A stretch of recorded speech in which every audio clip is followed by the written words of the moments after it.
बक्का तू नागिन थोड़े ये नागिन है दे बिया रहुआ आस पास में बिया लागता कि जंगल में सपेरा गई बड़ा था लेकिन से जान बचाव खातिर हमें झूठ बोले के पड़े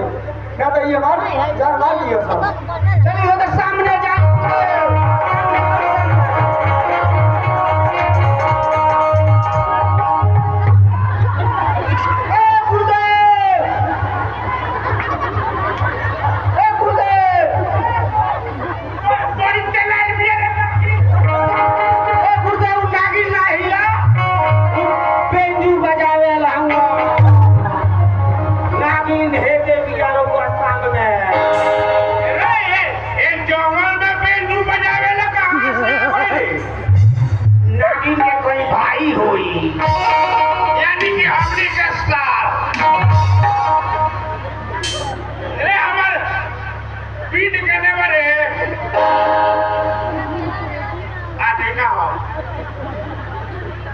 अरे कहाँ बंद करे